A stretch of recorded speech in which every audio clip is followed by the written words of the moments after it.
There it is. Hey, everybody. Welcome to the live. This is the live edition of the Trust Factor in partnership with the TMS call. So here you go. Just a little bit bigger, a little bit better.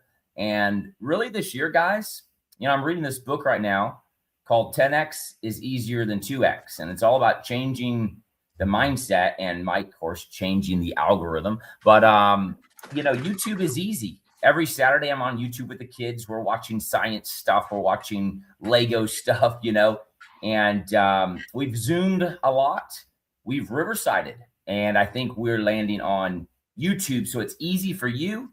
And we're going to see about possibly adding your agents. So many of you ask, can I invite my real estate agent? So with all that in mind, Mike Gandolfo is at Energize with our wonderful F&F team. Andrew, you led that panel. And he was one of the favorites. And we said, man, what would that look like if we could get his brain power into some of our sales endeavors and marketing endeavors? And Mike leads in technology as well. He thinks I do it better. And then he got around me and realized I don't. I suck at technology. Andrew really shines at technology. So without further ado, and that's the only really great intro I could come up with. Andrew, Mike, welcome. And this is going to be a blast today. Yeah, I'm excited to be here. Thanks to you guys for having me on. And just if anybody's watching right now, all you got to do is, if you have a question, post in the comment section and we'll be able to get that live on the show. But I really enjoyed being at Energize too, and being around all those title reps and really kind of unpacking that relationship between the title rep, the real estate agent, and the lenders. And so it's when that trifecta is right, man, the client experience is just phenomenal. So, Andrew, you did a great job leading the panel, man. Thanks, man. It's good to have you back. And two things. First, Tim, the second, what you said, eliminating steps in the process. Love that we're doing it here. Nice live stream. And then we preach repurpose and reuse content. We preach that to all of you constantly. And so this just eliminates the steps of poor Tim being on the road and having to download a Zoom and get it sent to somebody, get it uploaded somewhere. So that's great for us. And we preach that. So we like the efficiency. And then Mike, man, it was great having a really good conversation with you both in Maryland and Virginia on the panel, and wanting to dig in even deeper today. I think there's so much value in understanding like mindset and what actually brings value to the people that we're pursuing when it comes to sales, right? And that applies no matter what you do in sales. You got to really wrap your head around that end consumer for you. What is their need and how do you go to market with that need? And so I'm excited to dig into that even more today than we had a chance to do at Energize, man. So thank you. Hey, before we jump in, so guys, we're going to talk about, like Andrew just mentioned, that communication and some of the technology Mike's built on the real estate side, I think would absolutely benefit some of our title companies and some of the brokerages and agents you work with. So I'm excited to dig in. Before we do, a couple of announcements. So those of you who attended Energize, all right, we took a booklet full of notes. And while inspiration is powerful for changing our mindset, and I think it starts with inspiration, to internalize that inspiration and keep it going, we have to take action, right? And it's, what are you executing on? What is that number one thing out of that whole booklet you said we want to go execute on? And I believe that how you execute as a team is, number one, you keep the conversation alive. Keep the conversation alive. And so what we did for you guys to make it super easy, I'm just going to share my screen real quick. Let's see here. Let me do a window. Let me share the handout. Can you guys see this on your side? Not yet. I'll get it up there. I got to add you. There we go. Okay.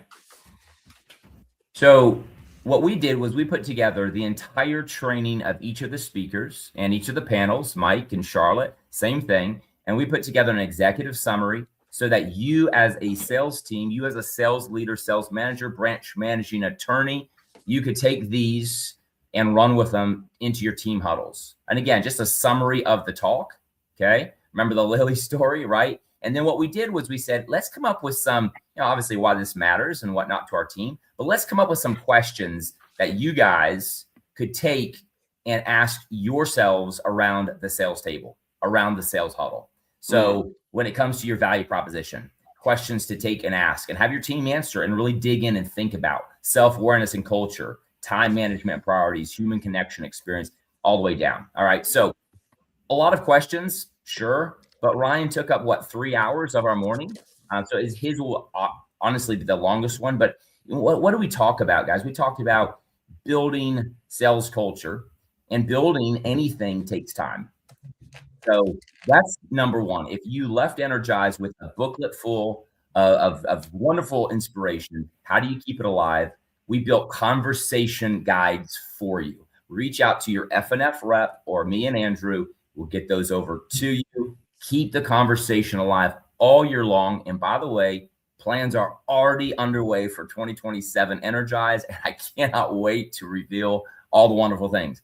But one last announcement here. I'm going to share. Oh, we lost him. We lost him. That was. I'm not exactly sure we didn't what do he was that. about to share. Yeah, we have no idea. But listen, he was not wrong. Like Ryan did a great job of just kind of like laying the groundwork, I thought, for what the rest of the day was going to be. Right. So Ryan did an incredible job. And I just, so one of the things, Andrew, and I don't even know if you know that I do this or not, but one of the things where I really help brokers, owners, I'm getting ready to work with a hardwood flooring company about helping them improve their execution. And you have done a ton of these events. I have gone to a ton of these events. And, it's real easy to be just like drinking out of the fire hose, and you've got 15, 20 different ideas. Man, but if you can just get it down to executing the one idea, I think that's really the key. How do you unpack all the information you just absorbed, kind of distill it down to what's the one thing that we need to take action on right now? And it takes a little bit of a triage to kind of get to that point. Hey, we lost you, Tim, so we had to pop in. You did great. So you have to go ahead. You were going to say something. Let's just talk about that for a minute. Like to anyone listening in here, let's make it as practical as we can. You have 15 ideas or things that came up or something that triggered your thought at an event. We're bringing that back now. Maybe your entire team that's involved in that decision. Maybe it's a leadership team. How do we kind of sort through all that and get to a point where we identify what it is that we're going to pursue and really Tim and I preach, don't do a flavor of the month. Flavors of the month don't stick, right? So if it's a strategy about creating a better closing experience, like Mike and Charlotte talked about, where you're really putting the agent and the lender on the pedestal and you're figuring out a way to reinvent your closing experience to do that, that's what you're going to go after. That's going to take you probably 12 to 18 months to really refine and get that flow going. Have realistic expectations around getting an entire team on board with executing a change. So how do you narrow it down to the one thing that matters most? I'd love both of your opinions and takes on that. There's a ton of good ideas. How do we pick the best one? Yeah. Number one, so there's two things, right? I believe in sales. What is your number one issue that keeps coming up every sales meeting? What's your number one issue? Because that's the problem that you probably just heard a solution for or 3 solutions for. Pick the problem, because I think sometimes we're not outcome focused. That'd be a great idea. We try an idea and there's really no tie to the outcome, the problem that it's solving. But I think if you go back as a team and say, what's the number one problem to real estate agents actually giving us a look as a title company, or what's the number one problem my real estate agents are having in helping to communicate to the home buyer who we are as an attorney? I think so many times we take for granted that, the real estate agent says, hey, I use ABC law firm and they're going to be reaching out. And we think the home buyer heard that. They didn't. You got to hear things 9 times. So how can I break down, help my law firm or help my real estate agent have a share or a takeaway or a leave with that aligns me with them? That could be your number one issue. Okay, you came to Energize, heard all these great things. Maybe it was the bomb booth and they said, hey, you could actually do this little video thing and it would help break down that barrier of communication, help them hear it a second, third, fourth time. Bam. Okay, let's implement. Let's go work on that, because that's a problem that we could have a solution around with this new sales mindset. So mindset always starts with the belief before the behavior. So what do we believe can happen, and then the behavior? But I think the behavior has to be tied to a problem you're solving. That's how I would pick the number one thing to go focus on. And I'm going to kind of even take it like to even before you even attend the event. So this would help you going into the next one. I figured out pretty early on that the events that I get the most out of are the ones that I go into with some sort of an intention, right? Like, because when I go into an event with an intention, it changes the conversations I'm having out at breaks and at the lunch table and at the dinners. Because lots of times that's where the magic happens, really. Like, the event's fantastic, but then the conversations that could spiral outside of the event are where the magic really happens. And so I go into the event with some sort of an intention. I also would want to have some sort of just basic evaluation of kind of where we stand right now. And this is kind of where I mentioned it's kind of like a triage, right? Like, so you kind of know the vitals of your operations, the processes, and have an idea of like, hey, what's getting in our way right now? What's really our main obstacle to growth?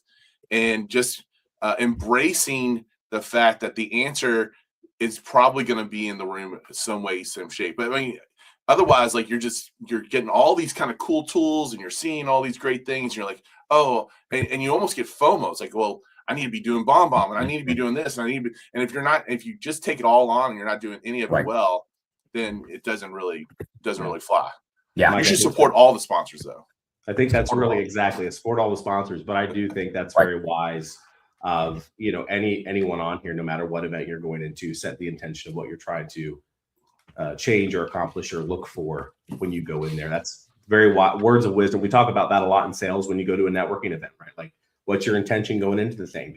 Just hang out and get drunk, or are you going in to try to meet 4 or 5 high producers and build relationships and get, move conversations forward? So, and so when you see Tim's questions, like, don't feel like you need to answer all those questions right now, right? Like, just take a couple at a time, figure out where was the biggest pain point, and just kind of work through them that way, and do it in a way that you're going to be able to actually execute and do something about it. Yeah. So, That's powerful. I'd added one other thing on that, Tim, just my take on it too. Get team involved. And as a leader, if you're a leader on this call, I'm a big believer always of, before you come in a room and tell your team what the problem is, because that's inherently going to have them all looking through the thing from your lens. Go start with like low man on the totem pole. A lot of leadership lessons in history, General George Meade in the Civil War, like, he'd start with the lowest officer in the room and get the feedback first from that lowest officer on the way up the chain, right? Yeah. And there's a reason for that. It's because, as a leader, you have an inherent, kind of cape you carry around that can, put people in this, I got to agree and say yes. So if you really want to lead and really get to the root of some of the problems in your organization, I think asking the question from low man on the totem pole with an open mind, you're not shutting anything down. That's why I love when Ryan talked about just kind of doing those ideas. What do you call them, Tim? Just get in a circle and throw every idea out there. Like, let's get it all down, and then we can have that conversation as a team. So I'm a big believer in that too, to kind of identify where we need to focus, because you need buy-in. And to get buy-in, you need people to have some stake, a little bit of stakeholder and ownership mentality coming into that, right? Yeah. So, but if you, the leader, also is going to me as the minion, and you're coming to me and you're saying, hey, what's the biggest problem we're facing right now? Number one, that person sees problems that we don't see, like the leader doesn't see. But number two, like, the amount of value that you just put on that person, right? So when we're talking about improving sales culture, and you're showing that you value their opinion, you value their input, and you might even have an idea of what the answer is going to be and where you guys are going, but you listened first, right? And then you can direct, and you can, it's super, super powerful. And you said one other thing, Andrew, that I just want to touch on, the idea about putting all the ideas in at once. And this is actually something that when I'm taking people through this execution excellence course, that we do, and we actually challenge them to come up with like the most ridiculous solutions first, because people automatically default to the way that they've always done it. They default to, the way that they think they should do it. It's like, hey, tell me the most ridiculous ways that we could accomplish this, because we want to unlock that outside of the norm thinking to kind of come up with some sort of creative solution. It reminds me of the book we read, Questions Are the Answer. And they basically, when there's a problem, just ask your team. You basically do an exercise called the question burst, thinking outside the box. Just throw it up there as a question. What if we did this? Could we do this? Could we? And that's why I think, like, even at Energize, having strategic sponsors there, we brought a lot of sponsors in, And sometimes it's you're banging your head against the wall trying to fix this solution or build a technology, and it's totally outside of your core skill set. It's outside of the thing that you do best.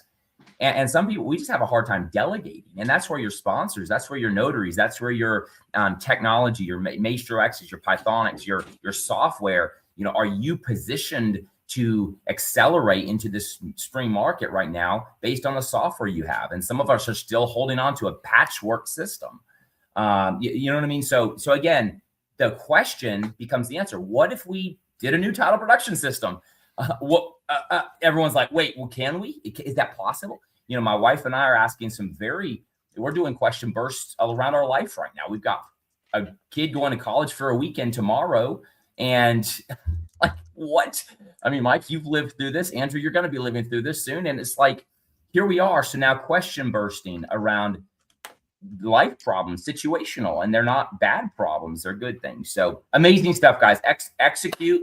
It's all about the execution. It starts with inspiration, has to get to execution. And that's where the hard work is. And that's where we usually fall down. Mm-hmm. Andrew, how many people say, I want to do bomb welcome videos, and then they don't execute? Or I want to break down the communication barriers on this, or these frequently asked questions, and they just stay tied behind banging out emails all day long instead of setting up one template in AI to help them solve and take 30-minute tasks down to 2. Anyway, all right. We're going to jump into communication because that's what we're going to dig into Mike's head about. He's built a system called Requity, founder of Requity, blah. Mike, I'm going to give you a little platform to talk about, your history as a real estate agent, broker, largest in the state of Kentucky with a very large broker. So I'm going to give the mic over to you to do that. I'm not the largest in Kentucky now. I'm going to share. Yeah, that's right. I'm going to share the screen one more time real quick. For those of you who are on, and if you're interested, you're like, man, I feel like our sales team is sporadic. We've got a killer sales rep over here. We've got one over here. We got somebody who just came on board, and I don't know how to integrate them. And it's just this kind of a mishmashed sales culture at your title company. I want to share, we're kicking off the cohort, and I'll share my screen instead of leaving the studio this time. But let me share my screen. And I just want to invite you guys. Andrew and I have this. So, serious-minded sales professionals only, please. We kick off a cohort April the 13th. April the 13th in person. And then we do 5 virtual sessions and then back in person for graduation. And this is a certified program, okay? So this is run through my alma mater, MTSU, professional selling division. Their whole program is one of the best in the country, actually, for professional selling with the Jones College of Business. So they use my curriculum there. And for that, I'm able to take 7 of the building blocks. There's actually 21 building blocks, but we curated 2 titles, 7 building blocks. It constitutes a 10-hour program, and it's an intensive, but everybody who walks away says, I now have a framework to talk. And my conversations with real estate agents, with mortgage professionals, even with clients, with communication, it's changed, it's shifted, and it's so much better, and it's non-salesy, and it's engaging. So I now have a framework for conversation. I now embrace objections. I hunt them out. I know how to navigate them. We do not overcome objections. It's all about them. It's all about the sales narrative. It's about knowing who your target is, just calming down, less is more approach, and being super strategic. And it's about shared language across your sales culture. And so building block number 1, proper targeting, better discovery. Building block number 2, 3, 4, you can see it here on the screen. Value creation, more effective prospecting, client visit best practices, navigating objections, the go forwards and the follow up where the fortune is. And then really when we come back together to graduate, we bring it all down to the calendar management and time boxing. That's really where the rubber meets the road. So if you're interested, reach out to your F&F rep. We cap it at 12. Okay. We've sometimes slid to 13 and the cohort size gets a little large. We cap it at 12. We're going to kick off April 13th. We'll do a fall cohort as well up in Maryland, but this one is raring to go April the 13th. All right. So with that, I'm going to stop sharing and we're going to jump into our conversation. today about communication. So communication when it comes to how do your real estate agents want to be communicated with? How do your mortgage bankers want to be communicated with? And real estate agents, if you're listening on this call, how does your client want to be communicated with? So Mike, take it away. How'd you get started and what brought Requity into your brain as a starting place and then into fruition? Oh, man, I might take up the rest of the call with just that. So let's see, the how I got started in real estate was 2006. Basically, I was a former athletic director at high school. I was the typical high school basketball coach who also taught AP chemistry, just like everyone else. So I was a science teacher, basketball coach, and the athletic director. And I just really wanted to get out of the classroom. I just wanted to coach basketball. And so I was like, oh, my dad actually had just like the year before got his real estate license. And I was like, he's there. It's like, I can, real estate's slower during the wintertime, during the basketball season. And then he'll be there to help me out and all this other kind of stuff. And so I got into real estate, and I quickly realized the very first client I had that, oh, here's a team that needs help with the fundamentals, that needs a game plan, that needs, all this stuff. And I'm helping them achieve a goal. I was like, I am coaching basketball. And from day one, I just approached my real estate business with the mindset of a teacher and a coach, and realized like that's really what we're doing. Like as a real estate agent, we are coaching someone through the process. We are coaching them to a goal. And if we do it the relational way, the way that I've been taught to do it, like we're coaching them towards independent wealth. We're coaching them through major life events, all kinds of things. Because I only work by referral. I've never bought a lead, never paid for a Zillow lead or anything like that. And then so I got started in 2006. Of course, we had a little bit of a disruption a couple of years after that. And I really just went to work on this thing called The Go-Giver. If you haven't read the book, The Go-Giver. And the first law of the Go-Giver was always to give more in value than you take in payment, which does not mean you discount your rates. It means that if you're going to charge something, you better be able to defend it and so this goes back to the conversation we have with Ryan at Energize. I mean, because that whole value conversation is really near and dear to my heart. And it really, because I did that, I didn't go, lots of times when real estate, we just kind of went through it right now.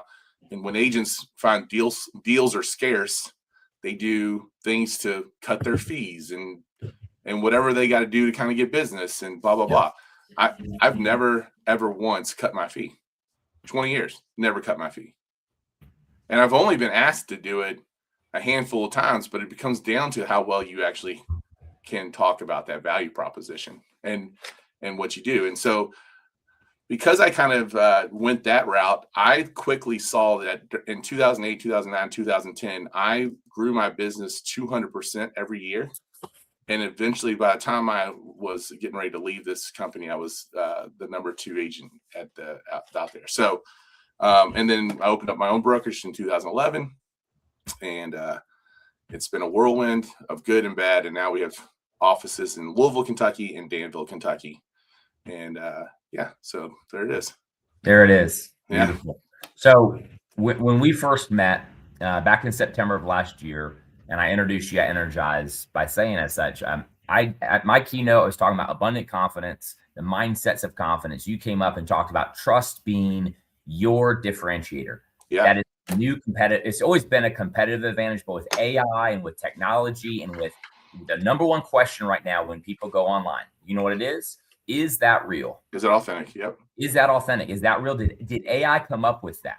And even some of the emails from your colleagues you're getting, you're like, number one, that email could have been 2 sentences, not 5 paragraphs. So, and he's not that good. You know what I mean? And it's like, hey, all AI, those M dashes. And by the way, AI has a propensity to do wonderful things, but it also has a propensity to speed your life up way too fast because it can do all this stuff. But should it? That's the question. So with that in mind, I think one of the big things that get missed, and you were talking on stage about Rocket Mortgage this and all of the integration and how people we think in our heads, oh, they're gonna flock to that because it's easier, because it's this, because it looks flashy, because it looks whatever. And you said, I have no worry about Rocky. I have no worry about Redfin. I have no worry about big box stealing my client base, because I work very hard to establish connection from the get-go. And you broke down this conversation when you start with a customer of yours. So guys, Mike's going to talk about his customer being the home buyer or the seller. But I want us, anybody in title or real estate law on this call, think about your real estate agent. Have you had this level of a conversation? Because here's the deal. You go into the battlefield, and trust me, I mean, moving is one of the top 10 stressful moments of somebody's life, brought on usually by another top stressful moment. So they're going through those two big stressors of their life. It's the same as going into like combat in a way. You just, everything's a mess. Everything's unorganized. You're moving. Nobody likes to be unsettled. You're unsettled. So the first thing when you're unsettled, and the military knows this, you go in behind enemy lines. What is the first thing you do? You have to do for your livelihood. You set up your radio man or your radio one. You set up communication. It's the number one thing. It is your life source. And so many companies fail at this when they take and onboard a customer. We send our stuff. Like our step one is we send the stuff. And we've never even established how do they want to receive the stuff. And then we just assume they receive the stuff. We never follow up. Did you receive the stuff? So communication is where this is at. So Andrew, you want to chime in, and then Mike, talk about how you set up Requity to solve that problem. Sure. Yeah, I think, setting the intention going into this, Mike, you said it earlier, like, what are we trying to learn?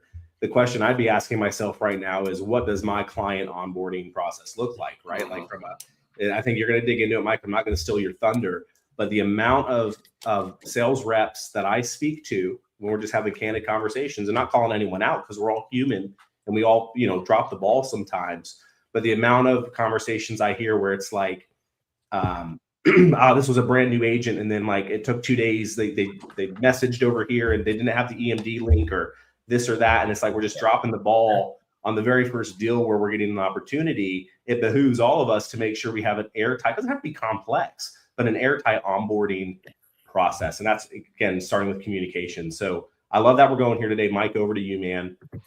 Yeah. I mean, I think ultimately, number one, Tim, I think it starts with how we talk to ourselves. So you called the person a customer, and I would never call my person a customer. I would always call them my client, because, I mean, which one's elevated, right? Like in my mindset, a customer is someone who kind of comes in and buys a Coke at the counter store, and then they leave, and then they may come back or whatever else. I owe a higher level of responsibility to a client. So this is the internal language. And then I don't ever talk about, oh, this person used me. No, this person worked with me. Right. So, and so sometimes we have to change the language of even what we handle with ourselves. So then we can kind of springboard that into what that's going to happen with the client that we are working with. It's powerful. And I think that's a really important piece, because if you see someone as a customer, you're right, it's transactional. But when you see them as a client, I almost think there's definitely more of a bond, right? Like, so, and someone you definitely plan on seeing again, I think, when it's a client.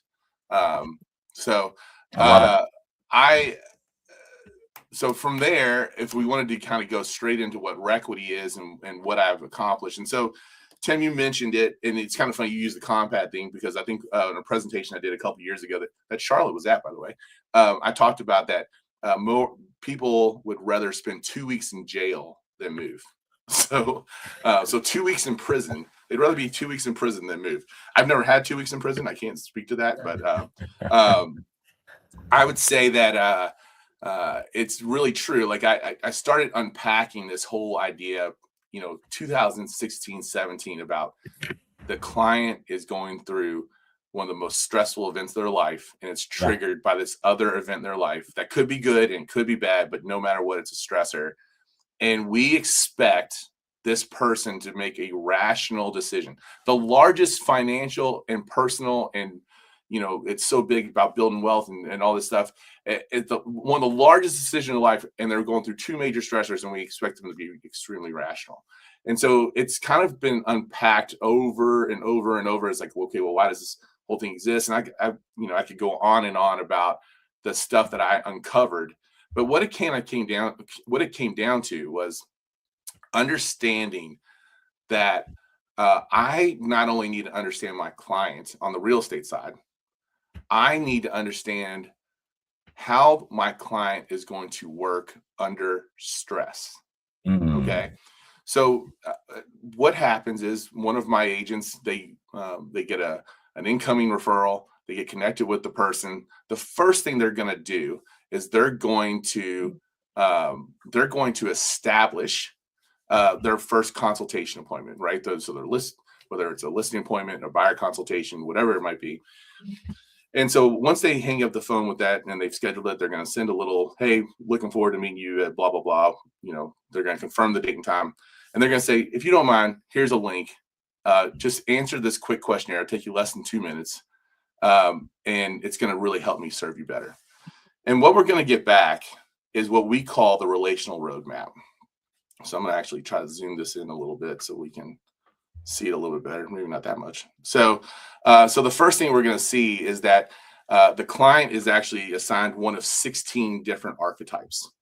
And the reason why we used archetypes is because it's real easy for the connectivity piece of, hey, this person's the harmonizer. Well, I worked with a harmonizer 3 months ago, and this worked really well with them, right? And then you're going to have their name, their phone, their email, their birthday. By the way, great, having just right off the bat, having their birthday, real good reason to remind someone to elevate. I almost forgot Tim's birthday last week. So, again, Tim, happy birthday. I'm sure Andrew did not forget your birthday. I was a day late, Mike. I was a day late. I was a day late too. He didn't talk all the people I thought loved me. Yeah.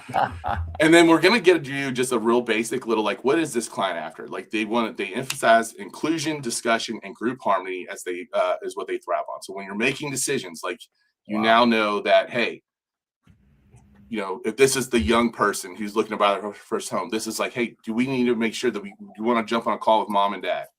Do you have any friends that we want to make sure we include in this conversation? Lots of times in real estate, we actually kind of shy away from having that third party person as, they look at them as deal killers or whatever else. Well, listen, in this case, you better engage that person. You better engage that other person early, right? Get them in there. So that's something that, if you only took this one little line and you're like, I'm going to always remember to have inclusive discussion and group harmony, well, then that's going to go a long way with this guy. And then we kind of break it down as a buyer and a seller. And where my people have really seen a lot of benefit is in the things that they should avoid. So avoid dismissing any team members' ideas or preferences, especially with important decisions. Avoid cold and personal communication. Avoid neglecting the client's emotional or stylistic nuances. Avoid pushy or over analytically updates. And so, like, for me, I like numbers. So I could easily push a whole bunch of numbers in front of somebody. And if I got this little thing that says, okay, I don't want to do that. And then we just kind of give, and this is the one I would be really bad at, is avoid blunt or overly critical feedback. Well, that's my whole jam. So like that's I could get myself in trouble with this person right off the bat. So these will help, the archetype will help define these things. And then Mike, this is all coming right from their own answers too, right? So right from their own answers. We're not relying on, like, I like this because we're not just relying on like an AI that looks at their social media and tells us about the person. This is kind of like the stuff they're willing to tell us, giving us the style. So I think that's very important too, because I think that till we talk about over reliance on AI, it can guide you a little bit, can help put this together. But I love coming right from what they told you. Yeah, and actually, and by design, some of the questions the person's going to want to answer, want to give more than one answer on the questions, and they've got to pick the best one. And that's so important from us putting this together because it helps us really establish the priority for them. At the end, this is not archetype specific, but everyone will be assigned a client appreciation style so that we'll know exactly. And this, and I will get into a little bit of how these things apply, but this will be exactly how you want to elevate a moment. Right? If there's, anyone can give a closing gift, but if gifts are not the person's, appreciation style, maybe you're better off doing something else. Maybe you're better off making a donation to a charity. Maybe you're better off doing something for their kid, or whatever it might be. And then at the end, the client can kind of have a little space to answer whatever they want to answer and tell us about what they've had in the past or what their experience has been like in the past. So by the way, yeah, right there, start right there. Stop on the purple. Client's appreciation style. So number one, they're filling this out, correct? Yes. What kind of verbiage on their end? What are they seeing? Is this, how do you like to be appreciated? Yeah, they actually do they see the word client? Do they see the word client? What are they seeing? Tell me about that. They're not seeing, they're just seeing the questions. And so as soon as they answer the questions, we actually get we're getting a question here from Chris. I don't know if this is one of your all's guys or not, about put it up on the screen. It's hard to, the screen is hard to see. How can I get a copy of what he's showing? Tim, I'm assuming you all I can send you all a sample and you all can send it out. Yeah, that'd be perfect. That'd be perfect. And we can put the link for Requity in the comments of this YouTube. So you guys can click on it. RequityApp.com. So just for other folks too, for me, I was having the same issue. I don't know how it looks on your end, what platform you're on, but if you hover over the bottom right of the screen, you might have a full screen mode if you're on your computer. And if you make it full screen, you can see it a little better. So, sure. So talk about the customer, what they see. The client's actually not seeing anything. So the agent's getting back this report. My lender, Brian, is on this call. He's mentioned something in the comments. I will share this with my lender so he knows, and he will tell you that it has saved him several times from and actually we did a deal together, and he figured out he had to communicate with the husband different than how he communicated with the wife. But because he did it, that he eliminated. So this is the promise that we make with Requity. Reduce transactional friction, improve the client experience, and obviously they're gonna be seen and valued. You're gonna be able to set it up so that you get more referrals. Yeah. So and this is fully customizable from the onboarding process. Can you, based on the client type, or because this is built obviously for a home buyer or seller, right? Yes. What does that look like with Requity on a, So it's interesting. Like, one of the things that we have put together, Andrew, is we actually have an agent version of this where the agent can kind of understand what their natural tendencies are, and we have different agent archetypes as well. So when you sign up for Requity, you actually get your agent profile, and it'll tell you which archetypes you're going to work the best with. For example, the idea is that eventually, when we're working with large teams, that instead of just giving out leads, however, now you can actually pair leads up based on whose personality is going to fit the client the best. Right. So, I don't know if that completely answers your question. So I guess flipping this practical for a lot of our audience in title sales. Yeah. Your lens as a real estate agent, how would you feel getting something like this from a title sales rep who's starting a relationship with you as a client? Yeah. I mean, I think that from an onboarding side, if you're like, hey, we're trying to do some training and we're trying to just have a really good relationship, we want to make sure that we're giving you things that are relatable to what you want. I think it'd be received really well. For me, I'm a relational guy though, right? So, it doesn't take a long time to fill this thing out. Two things. And people like to share about themselves. Oh, absolutely. They love talking inherent with all humans. Yeah. So that's kind of where I was going with that, is from real estate agents listening in and to title sales reps on the phone. When you're starting a new relationship, all the questions Mike's going through here from a homeowner or a buyer perspective, a lot of them are the same questions we really want to be asking anyone that we're going into business with, that we're going to be supporting. And I think some questions that it's not always like, I just want to frame this because Mike, you said words matter. I think the way we ask things matter. So I hear a lot in the marketplace like, hey, Mike, I'm going to work with you as a title sales rep. You're my new agent. What didn't you like about what your other title company did? And I think we start there too often. I think you need to first ask, hey, when things are going smooth, how often do you want communication? Sure. When there's an issue, how do you need that communicated? Like text, call, email, what works for you? And then end with like hey, and by the way, just whatever went off the rail, like end with the negative about the other title company. Because I think if you start with that, just me, then every solution you give me is just you trying to like ticky tack against that other title company. You know what I mean? That's just how my brain works. Yeah, you can rub people the wrong way for sure. Matters, right? Yeah, I definitely agree with that. Yeah. Two things, because this call is all about TMS, technology in our marketing and sales. You could also say technology powering our marketing and sales. A lot of us go for flashy tech, and it doesn't really power marketing and sales. Like, and marketing, by the way, that matters. I'm not talking about being flashy. I'm talking about marketing that informs, educates, positions, includes all that. Anyway, that's another topic. But two things. Requity is designed for real estate agents to masterfully connect and build referral clientele from the get-go. Correct. Because when you say to a human being, all right, watch this. Hang on real quick. Here's a quick story. I remember when we went to the hospital for the first time. My wife had already been in the hospital 3 times to stop labor. So it's just traumatic anyway. Now we're finally going to have Nicole. They let her come at 35 weeks. I'll never forget Brooke. And I'll remember her name to this day for the fact that when she stood there at the bed, at the foot of the bed, and she said, once we got it Jen laid down and everything, she's kind of going, ooh, you know, because she was having contractions from week 20, but these contractions were getting bad. And I'm just sitting there. I mean, I'm the husband, just feeling out of control. Like, I can't fix this. I can't do anything. Here, squeeze my hand, babe. Like, you know this. This is kind of like moving, right? You'd rather be in jail for 2 weeks. But anyway, Brooke pulled the little dry erase marker off the board at the foot of the bed, popped the lid off, and wrote, "I'm Brooke," wrote her name down. And then she did the little heart after it. It was her way of doing it.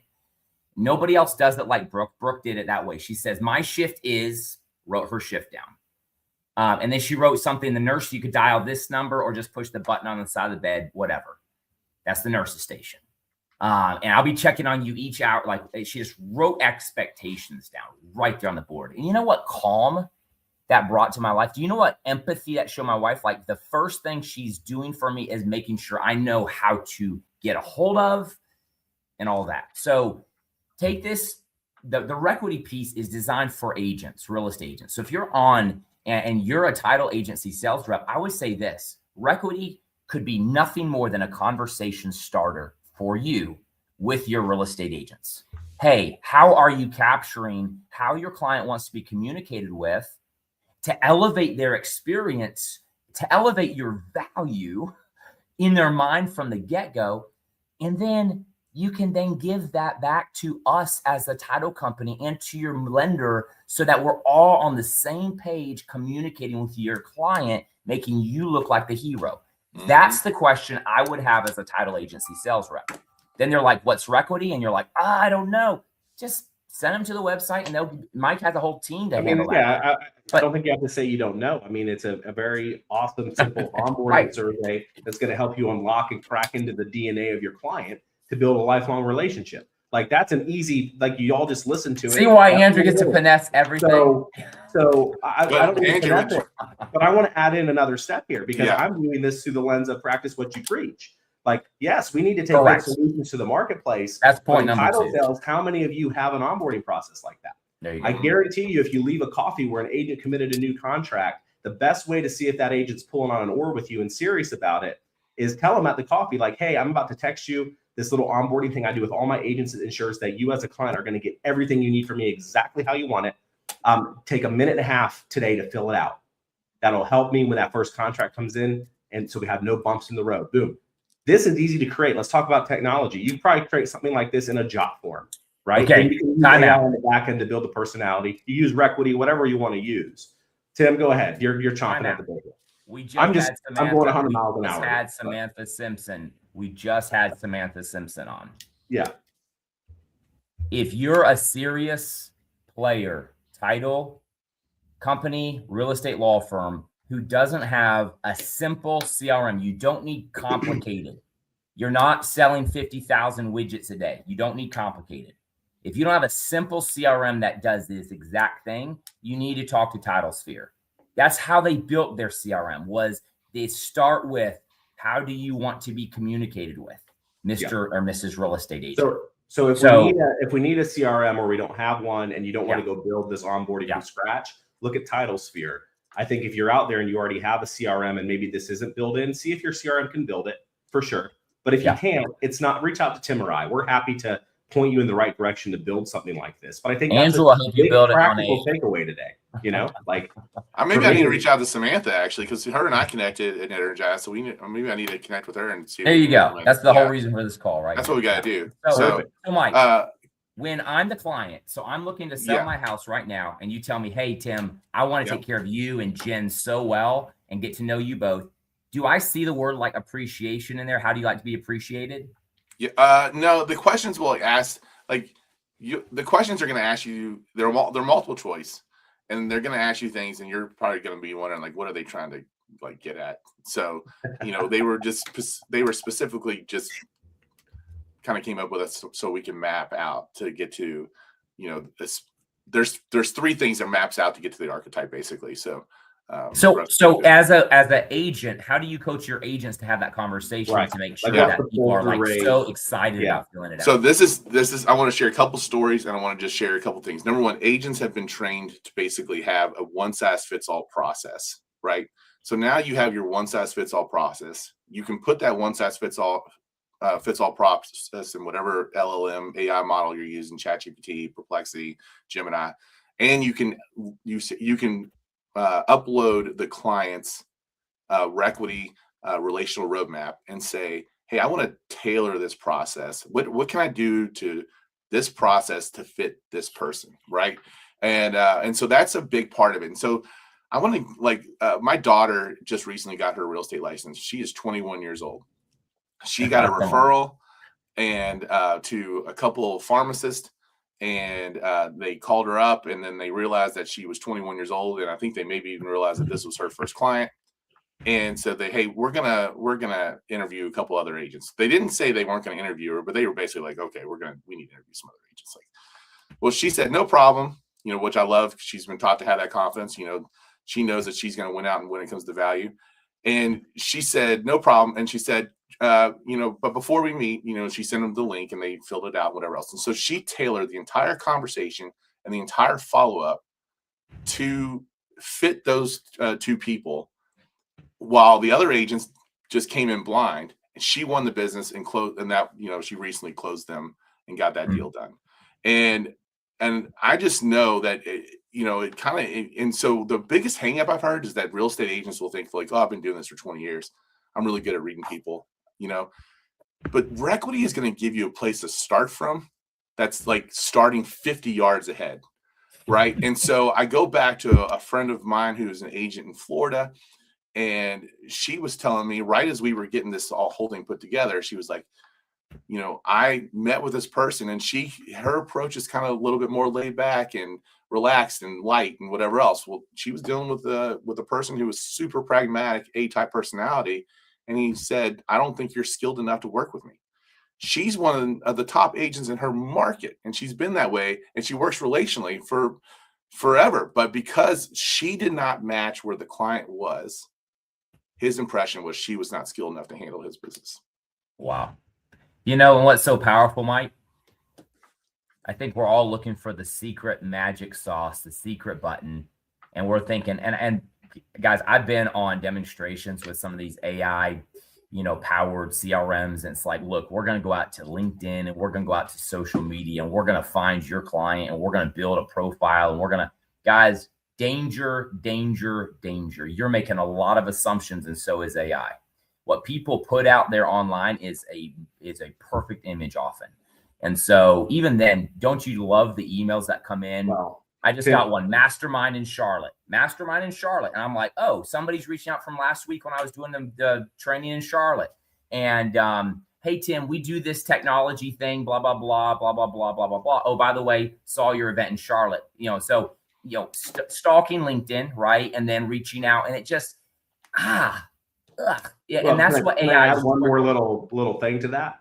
Yeah. How many people that we're going after are also using AI to write their stuff for social media?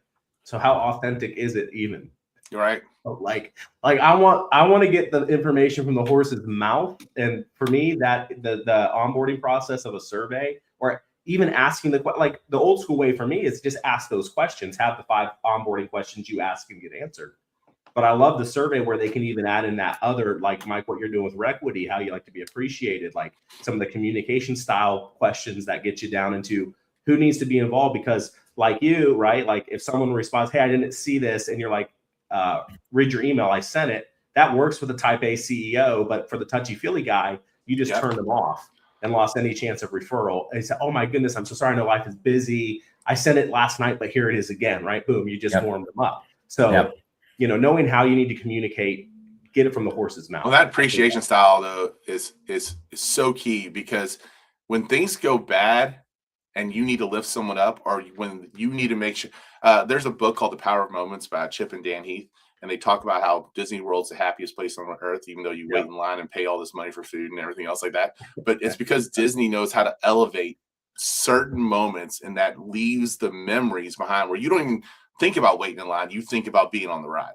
right? Yeah. And if we learn how to elevate those moments by appreciating someone at the right time, the right way, that is how you deliver this incredible client experience.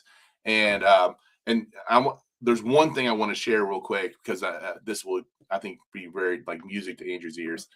The one thing that we did with Requity that I'm really proud of is that your link never changes.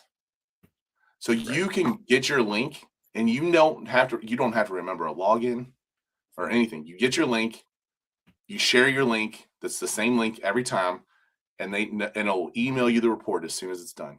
So no one wants something else to log into.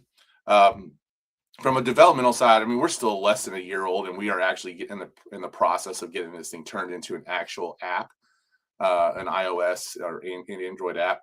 So that's probably about 6 weeks out from where we are right now. So that's what we're working on at the moment. But the web version is up and live and running. And then we've got another big announcement that's going to be coming with Requity probably in the next 4 weeks. I think it's going to completely shift the game and give the value to the people who subscribe to our system.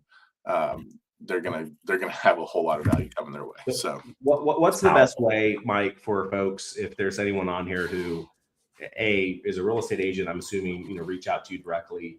If we have, like a title company who's like, hey, we would love to maybe explore how we can leverage this with our agents, should they also reach out to you? Should they reach out to us first? Like, what's the best way? I mean, I think from the title side, we are kind of geared towards the realtor, the people who are working with the home buyer and seller. So probably the realtor and lender would probably be the best one. However, I'm never afraid to think creatively, and we've got things in place already that I think we could just make little shifts. So that if they wanted to reach out to me, send me a message on LinkedIn. That's probably the best way to do it. Tim has got me using LinkedIn more and more. So he is, one of our future episodes, though, I think that's coming up, is that we're going to be talking about how to improve my LinkedIn profile. Nice. So that's coming up very soon, because yes. Stay tuned, guys. So if you, but if you're an agent, if you're a real estate agent or you're a lender, you can get on there right now. You can actually get 3 free client assessments to just try it out and see what it's like. So, and you'll get your agent profile done as well. Yeah, cool. Hey, Andrew and I are not about flashy. Andrew, we're going to go down to South Carolina next week and talk in a big forum setting about less flashy and more effectiveness. Now, AI and tools absolutely matter. What I would like to share with you all is every month, we're on Thursday, we're going to be going live, and we're most likely shifting to this channel. Again, stay tuned. I told you this first quarter was going to be figuring out what channel we are going to land on for ease of use. But everyone has asked for the last 2 years, that was so powerful, can I please invite my real estate agents? So we want to take this and expand the conversation. Again, coming out of Energize, Mike's vision, our vision, change the algorithm. How we do that is title, mortgage, realtor, all cohesive, and we're conversating and we're reaching out, we're changing the client experience at the kitchen island, signing the buyer agent agreement, to then here's what happens next with the title company reaching out. I'm going to send you a little intro, and we're doing this beautiful cohesive motion. So we're going to continue bringing a technology, and whether that's LinkedIn, Mike, we're going to bring a technology and share exactly how to use it in the real estate trifecta: mortgage, real estate, and title. So stay tuned. Jump in, check out Requity. Use it as a conversation starter. You don't have to know it perfectly to bring up a conversation. And I put the questions in the chat. How are you confident in how your client wants to be communicated with? If you ask that to a real estate agent tomorrow, you'd have a 10-minute conversation about, hey, what do you mean by that? And you just start talking about like these moments that matter and setting up, it's like the nurse at the foot of the bed, and like establishing communication is like elevates your value. And it's like, you're less likely to be negotiated on your commission. And it's like, wow, why? Because you're caring for the process. And people want to feel settled when they're unsettled. Mm-hmm. How do you help them feel settled? Better communication, and better communication. Tim, I wasn't laughing at you. I don't know Brian, but Brian, I like your comment. Marriages would benefit from. I love you, Brian. Yes, sir. Yes, that's my lender, by the way. That's Brian. Nice. So it's awesome. Thanks for being here, Brian. Well, thanks guys for the conversation. Mike, as always, so powerful. Andrew, appreciate your finesse, brother, and the way you're bringing this to title companies all across the region, day in and day out, executing on this stuff. So we'll see you guys next month. Anything to add, gentlemen? Any golden nuggets before we get off? I mean, just keep loving people, keep on doing, always think about the way that if you were on the other side, how would you want that person to come at you, and just love and take care of people. Man, that's a good nugget to end on, Mike. All right, guys. Awesome. Thanks for having me. See you guys. The Trust Factor podcast is available wherever you get your podcast. You can even watch us on YouTube. And subscribe to the channel so you can comment and drop your questions and share it with your team.